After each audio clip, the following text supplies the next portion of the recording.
کہیں پل دریا برد، کہیں زمینیں ڈوب گئیں، کہیں مکانات منہدم تو کئی جانیں بہہ گئیں۔ خیبر پختونخوا اور بلوچستان میں بارشوں کے بعد سیلاب نے تباہی مچا دی۔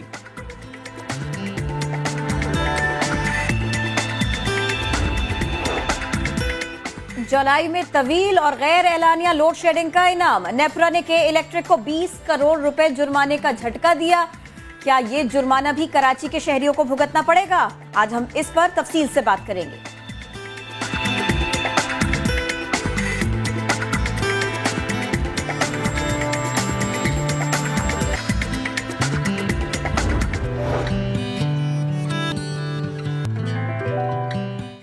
السلام علیکم اینڈ گڈ مارننگ، آپ دیکھ رہے ہیں نیا دن۔ میں ہوں آپ کے ساتھ محمد شعیب اور میں ہوں کرن آفتاب۔ ہم کراچی میں جو بارش ہوئی اور جو نقصانات ہوئے اس کا تذکرہ کرتے ہیں، تفصیل کے ساتھ بات کرتے ہیں، لیکن ساتھ کے ساتھ پاکستان بھر میں کیا ہو رہا ہے، ہمارے دوسرے شہر، ہمارے گاؤں، ہمارے دیس میں کیا ہو رہا ہے، آج ہم اس کی بات کریں گے۔ اور سب سے پہلے کریں گے دیر کے جو اپر ایریاز ہیں، بالائی علاقے ہیں، مکرالا ہے، لاموتی ہے، بیاڑ ہے، پاتراک ہے اور خاٹگل ہے، یہاں جو حالیہ بارش ہوئی سیلاب سے متعدد پل بہہ گئے، اراضی دریا برد ہو گئی، کئی مکانات ڈھہ گئے۔ اب ایسے میں کچھ اقدامات بھی کیے جا رہے ہیں، لیکن موسم کے آگے کیا ٹک سکتا ہے، کون رک سکتا ہے؟ تھوڑا سا پہلے کام کرتے تو شاید صورتحال تھوڑی سی بہتر ہوتی، شاید۔ انتظامیہ نے فلڈ کنٹرول روم اور 2 ریلیف مراکز بھی ہنگامی صورتحال سے نمٹنے کے لیے بنا دیے ہیں۔ اب سوال یہ ہے کہ اب جو کچھ کیا جا رہا ہے کیا پہلے سے سب کی تیاری تھی؟ سوال یہ ہے کہ آنے والے دنوں میں ہوگا کیا؟ اسی حوالے سے بات کریں گے، زاہد جان ہمیں جوائن کریں۔ زاہد جان، دیر کی سچویشن کیا ہے؟ کچھ علاقوں کا نام ہم نے لیا، پلیز آپ بتائیے گا کہاں کہاں پر سچویشن اس وقت کیا ہے اور پی ڈی ایم نے وہاں پر کیا کیا ہے؟ جی، اس وقت میں شرنگل کمراٹ روڈ پہ ڈوڈبا کے مقام پہ موجود ہوں۔ دریائے پنچکوڑا جو کل بالکل ببر گیا تھا بارشوں کے بعد، اس میں درمیانی اور اونچے درجے کا سیلاب تھا، اور سیلاب کے باعث جو بالائی علاقے ہیں کوہستان دیر کے مکرالا، لاموتی، بیاڑ، پاتراک، شرنگل، گولدئی اور دیگر علاقوں میں جو ہے شدید نقصانات ہوئے تھے۔ تاہم تحصیل شرنگل انتظامیہ کے مطابق جو فلڈ کنٹرول قائم کیا گیا ہے، وہاں اس ذرائع کے مطابق اب تک جو ہے ان کے پاس 3 پل جو ہے وہ رجسٹرڈ ہے، رپورٹ کیا گیا ہے۔ لیکن اس کے علاوہ میں یہ بھی بتاتا چلوں جو کہ مکرالا میں 3 پل، 1 جی پی پل اور 2 لکڑیوں سے بنے پل جو پیدل چلنے کے لیے تھے، وہ بھی دریا برد ہو گئے ہیں۔ اور اس کے ساتھ ساتھ جو چلال کا علاقہ ہے، بیاڑ اور اس کے مضافاتی علاقوں میں جو دریا برد ہو گئے، 2 پل وہاں پہ اور 1 خاٹگل باڈا کے مقام پہ۔ تاہم میں یہ بھی بتاتا چلوں جو کہ آج سے جو بارشوں کا سلسلہ جو ہے تھم گیا ہے۔ اس وقت ہم دیکھ بھی سکتے ہیں کہ کل کی نسبت دریائے پنچکوڑا میں پانی کے بہاؤ میں جو ہے کافی کمی ہو گئی ہے اور اس وقت حالات کنٹرول ہے۔ تاہم فلڈ کنٹرول ذرائع کے مطابق اور ای اے سی شرنگل محمد ثاقب کے مطابق کل انہوں نے خود ایک شخص جو 23 سالہ نوجوان بتایا جا رہا ہے، وہ سیلاب میں پھنس گیا تھا اور انہوں نے خود اور لی ہوئی پولیس اہلکاروں نے جو ہے اس کو ریسکیو کر کے بحفاظت نکال لیا ہے۔ تاہم انہوں نے یہی کہا کہ سیاح جو کمراٹ آ رہے ہیں اس کے لیے حفاظتی اور احتیاطی تدابیر کے تحت، تاکہ ان کو کوئی نقصان نہ پہنچے، مشکلات کا سامنا نہ ہو، اس لیے عرضی پابندی لگائی گئی تھی۔ تاہم جیسے ہی بارش کا سلسلہ تھم جائے گا تو سیاح کمراٹ میں آزادانہ طور پہ جو ہے آ سکیں گے اور اس کے لیے کوئی پابندی ہے نہیں۔ شکریہ، آپ نے اپڈیٹ کیا۔ دیر کی بات ہم کریں، یعنی کے پی کے کچھ علاقے ان کی ہم بات کریں، ساتھ ہی آزاد کشمیر کی بات بھی کر لیتے ہیں۔ بارش اور سیلاب سے تباہی کی بات کر رہے ہیں۔ لینڈ سلائیڈنگ رپورٹ ہوئی، چھتیں گرنے کے واقعات رپورٹ ہوئے، کئی اور حادثات ہیں۔ مجموعی طور پر 26 افراد ان حادثات میں جاں بحق ہوئے ہیں۔ دریائے کابل کی بات کریں تو نوشہرہ کے مقام پر اونچے درجے کا سیلاب ہے، انتظامیہ نے ہائی الرٹ جاری کر دیا ہے۔ آزاد کشمیر میں بارشوں کے بعد دریاؤں کے بہاؤ میں تشویشناک حد تک اضافہ۔ وادی نیلم کے نالا جاگرا میں پانی کی سطح مزید بلند ہو گئی۔ اسٹیٹ ڈیزاسٹر مینجمنٹ اتھارٹی کے مطابق سیلاب کے خدشے کے پیش نظر کنڈل شاہی پاور ہاؤس کو بند کر دیا گیا۔ لینڈ سلائیڈنگ اور مکانات گرنے کے واقعات میں 10 افراد جاں بحق اور 9 زخمی ہوئے۔ ادھر خیبر پختونخوا میں سیلاب نے تباہی مچا رکھی ہے۔ دریائے کابل میں نوشیرہ کے مقام پر بھی اونچے درجے کا سیلاب، انتظامیہ نے ہائی الرٹ جاری کر دیا۔ تورغر کے علاقے سری مٹا میں مکان پر تودا گرنے سے خواتین سمیت ایک خاندان کے 7 افراد جاں بحق ہوئے. ملبے سے 2 بچوں کو زندہ نکال لیا گیا. بنیر اور مانسیرا میں بوسیدہ مکانات کی چھتیں گرنے سے بچوں سمیت 7 افراد جانوں سے گئے. بٹگرام میں پہاڑی تودا گرنے سے 2 بچیاں چل بسیں. سوات میں 2010 کا تباہ کن سیلاب، اس سب کے بعد ایک بار پھر وہاں کی سچویشن خراب ہوئی ہے، بہت بری طرح سے متاثر ہوئی ہے. اس وقت وہاں کی صورتحال کیا ہے یہی جانیں گے. سما کے نمائندے سید شہاب الدین کی جانب چلیں گے. جی ذرا ہمیں بتائیے گا کس حد تک لوگ پریشان ہوئے اس سب کے بعد؟ جی سال 2010 کے تباہ کن سیلاب کے 10 سال بعد ایک بار پھر سیلاب کی تباہ کاریاں جاری ہے. 28 اگست کو مدین کے علاقے شاہگرام اور تیرات میں آسمانی بجلی گری اور اس کے بعد ندی نالوں میں طغیانی آ گئی. 45 مکانات بہہ گئے، 11 افراد لقمہ اجل بن گئے. تیرات کا رابطہ پل بھی متاثر ہوا. اس کے بعد 1 ستمبر سے دوبارہ بارشوں کا سلسلہ شروع ہو گیا اور ندی نالوں میں طغیانی آ گئی. اس کے بعد دریائے سوات بھی بپر گیا اور بحرین کے مقام پر رابطہ پل متاثر ہوا. مسجد شہید ہو گئی. مدین کے علاقوں میں ہجریہ تباہ ہو گئی، رابطہ پل تباہ ہو گئی. اس وقت کیا نقصانات ہوئے ہیں اور ضلع انتظامیہ کی جانب سے کیا اقدامات اٹھائے جا رہے ہیں، ہمارے ساتھ موجود ہے ایڈیشنل ڈپٹی کمشنر ریاض خان اور ان سے ہم بات کریں گے. پہلے ادھر جو 2010 میں سیلاب آیا تھا اس میں اتنا کوئکلی رسپانس نہیں ہوا تھا جتنا کہ اس دور میں اس وقت میں ہمارے ڈسٹرکٹ ایڈمنسٹریشن نے بر وقت کارروائی کرتے ہوئے ان لوگوں کو دوسرے دن جو ہے وہ 5 لاکھ پر جو شہید ہوئے تھے اس کو کمپنسیشن دیا گیا اور جو زخمی ہے ان کا ابھی اسسمنٹ ہو رہا ہے، اس کو 1 لاکھ روپے دیا جائے گا. جی شکریہ. اے ڈی سی ریلیف ریاض خان ہمارے ساتھ موجود تھے اور ان کا یہ کہنا تھا کہ جو تباہی ہوئی ہے، جو جاں بحق افراد ہیں ان کو معاوضہ دیا جا چکا ہے اور جو املاک کے نقصانات ہوئے ہیں اس حوالے سے سروے کیا جا رہا ہے، اندازہ لگایا جا رہا ہے. لیکن ہم دیکھ رہے ہیں کہ اس وقت بھی جو دریائے سوات ہے اس کے بہاؤ میں غیر معمولی اضافہ برقرار ہے. بارشوں کا بھی امکان ہے. اگر یہ سلسلہ جاری رہتا ہے تو مزید تباہی بھی ممکن ہے. شہاب الدین، آپ ہمیں سوات کی سچویشن سے متعلق اپڈیٹ کر رہے تھے. اب مانسیرا آپ کو لے کر چلتے ہیں. اپر ہزارہ ڈویژن میں کیا صورتحال ہے کہ وہاں پر بھی بارشوں کا سلسلہ وقفے سے جاری ہے. حالیہ بارشوں سے مانسیرا اور ملحقہ اضلاع میں جانی اور مالی نقصان ہوا. کتنا نقصان ہوا، سچویشن وہاں پر کیا ہے، یہ ہمیں بتائیں گے ہمارے نمائندے محمد فہیم. جی آج مانسیرا اور اپر ہزارہ ڈویژن میں بارشوں کا سلسلہ جو ہے وقفے سے جاری ہے. یہ موسلادھار بارشوں سے مانسیرا میں بھی اور اپر ہزارہ ڈویژن کے اضلاع جو ہیں بٹگرام، کوستان اور تورغر میں بھی کافی جانی اور مالی نقصانات ہو گئے ہیں. یہ میں اس وقت کھڑا ہوں ضلع مانسیرا کے ایک جو دریائے سرن ہے، دریائے سرن اور دریائے کنہار، ان دونوں دریاؤں میں جو ہے خوب پانی کا بہاؤ زیادہ تھا اور میں یہاں پہ طغیانی تھی اور ان 2 دریاؤں میں جو ہے 4 افراد جو ہیں یہ ان کے بہاؤ کی نظر ہو چکے ہیں. میں اس وقت بھی جو ہے دریائے سرن جو ہے اس میں پانی کا بہاؤ جو ہے عام روزمرہ زندگی سے جو ہے زیادہ یہاں پہ ہے اور پانی کا بہاؤ بہت زیادہ یہاں پہ ہے دریائے سرن کا.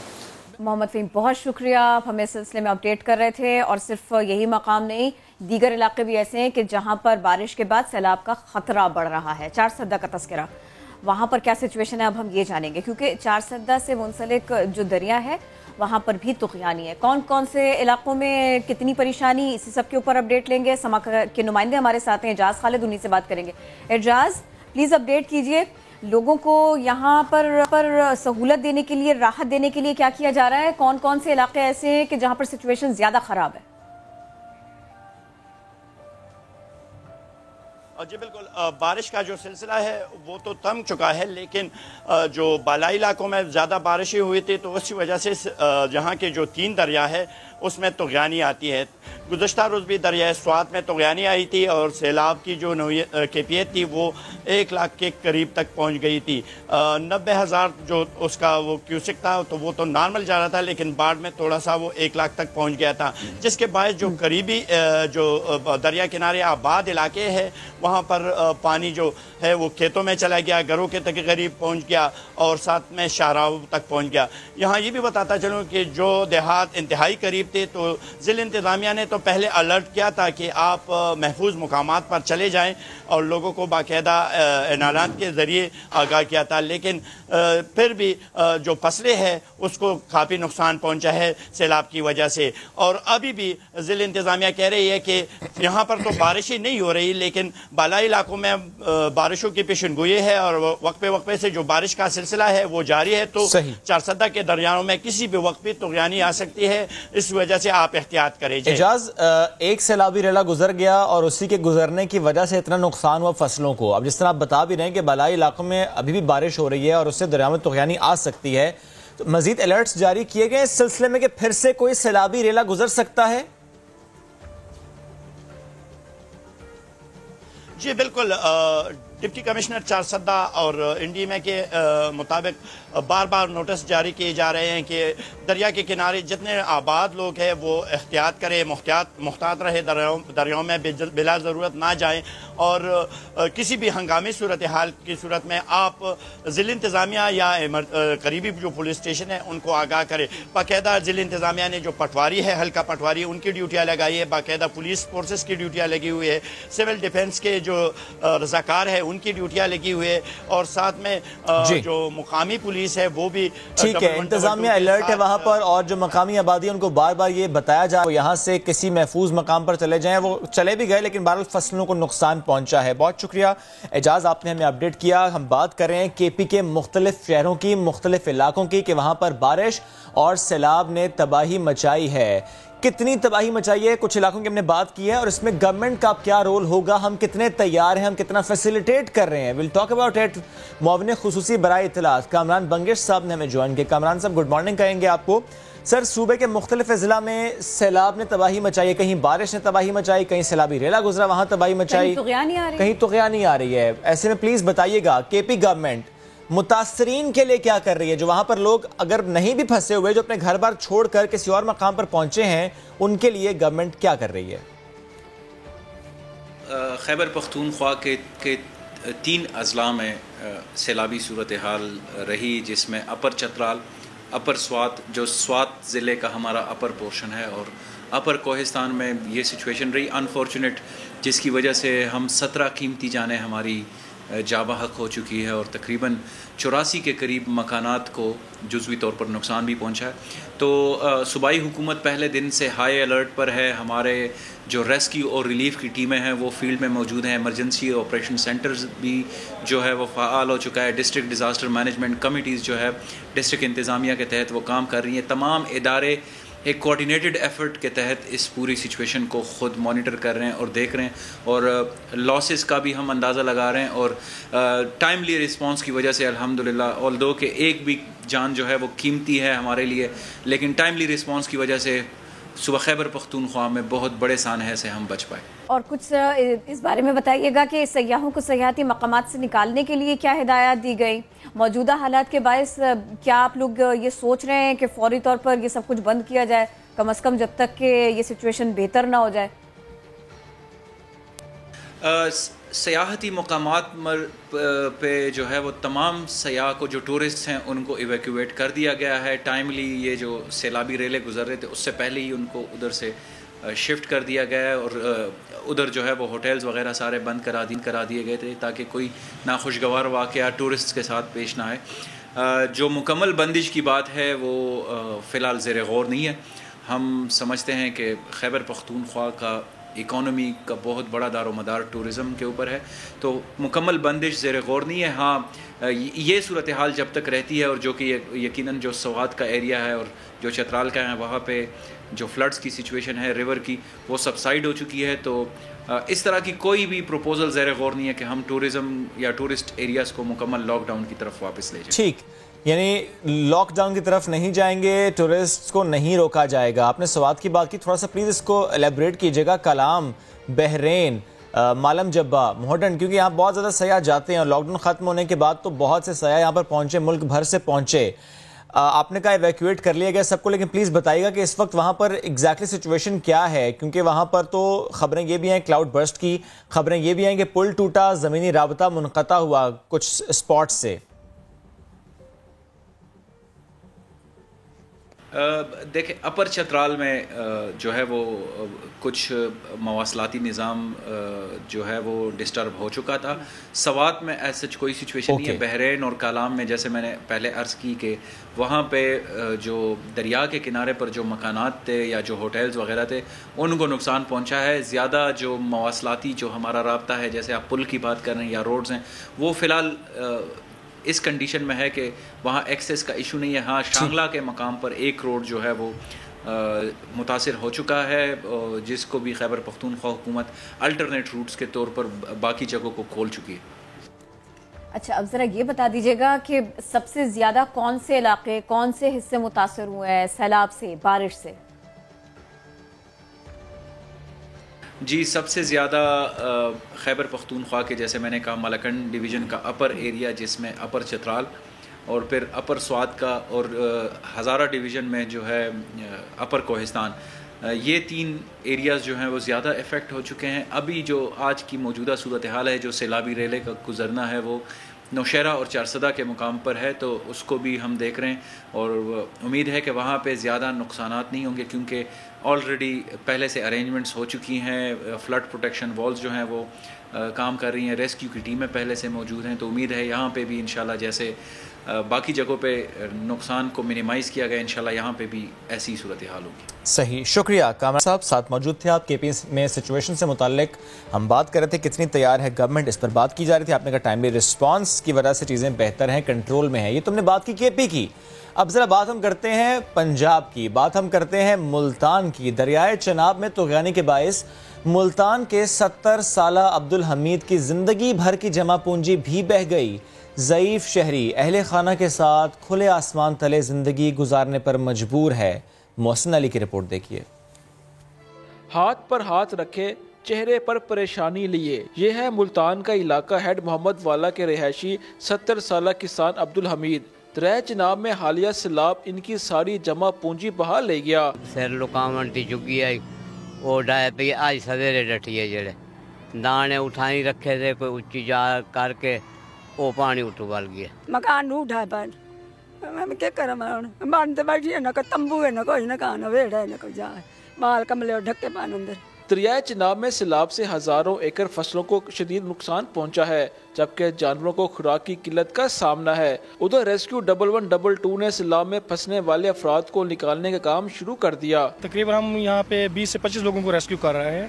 جیسے لوگوں کی کال آتی ہے ہمیں بتاتے ہیں، ہم فوری کوئک رسپانس کرتے ہیں. انتظامیہ کی جانب سے سیلابی صورتحال کے باعث فلڈ الرٹ تو جاری کر دیا گیا، تاحال ریلیف کیمپ قائم نہ ہونے کی وجہ سے متاثرہ افراد شدید پریشانی کا شکار ہیں. بہت پریشانی ہے، بہت سارے لوگ بہت زیادہ بوجھل دل کے ساتھ میں، بہت فکروں کے ساتھ میں. اور اس کے علاوہ یہ بھی ہے کہ بہت ساری سٹوریز ایسی بھی ہمارے سامنے آ رہی ہیں کہ جو بڑی موٹیویشنل ہے. لوگ اپنی جان کی پرواہ نہیں کر رہے کسی ڈوبتے بچے کو بچانے کے لیے، کسی کا سامان بچانے کے لیے، کسی پیٹ کو بچانے کے لیے. جب ہم سب اپنی فکر میں ہوتے ہیں، لوگ بالکل آس پاس کی مخلوق کا دھیان بھول جاتے ہیں. ہمارے پاس بہت اچھے ایگزامپلس بھی سامنے آ رہے ہیں. کوشش کریں گے کہ آج کل میں آپ کے سامنے اس سلسلے میں بہت کچھ رکھیں بھی. بہرحال وہ تو ہمارا ایک معاملہ رہے گا. ایک معاملہ ایسا ہے کہ آج گزرا کل، آنے والا کل، کیا کچھ معاملات بنے، کیا کچھ معاملات بن رہے ہیں، اور اس سب کے بارے میں کچھ پیش گوئیوں کا سلسلہ. اور اگر آپ کے پاس میں ایک ڈاکیومنٹ آ جائے آنے والے کچھ دنوں میں، تو اس سے آپ کو یہ پتہ چل جائے گا کہ کیا کیا کچھ ہو چکا، تو کیسا آپ کو فیل ہوگا. میں بات کر رہی ہوں پیش گوئیوں سے بھی، اگر آپ کو سمجھ میں نہیں آیا، کل کے اور آج کے حالات سے بھی سمجھ میں نہیں آیا، تو میں آپ کو بتا دیتی ہوں. میں بات کر رہی ہوں شیخ رشید احمد صاحب کی. وہ اپنی کتاب پر کام کر رہے ہیں. نام بھی انٹرسٹنگ ہے، واقعات بھی انٹرسٹنگ ہے، اور اس سب کے ساتھ ساتھ کیونکہ وہ ایک سیاسی ورکر بہت محنت سے جو ابھرا سامنے آیا، جس کے ساتھ میں لوگوں نے بیٹھ کر بڑے آرام سے، آج تک ان کا یہی روٹین ہے کہ عام آدمی ان کے ساتھ میں بہت کمفرٹیبل ہے. وہ عام آدمی کی بات کو سمجھتے ہیں، اس کے جذبات کو سمجھتے ہیں، لیکن ساتھ کے ساتھ انہوں نے بہت سارے معاملات دیکھے، بہت قریب سے دیکھے. اور اب یہ ہو رہا ہے کہ اس کتاب کے کچھ حصے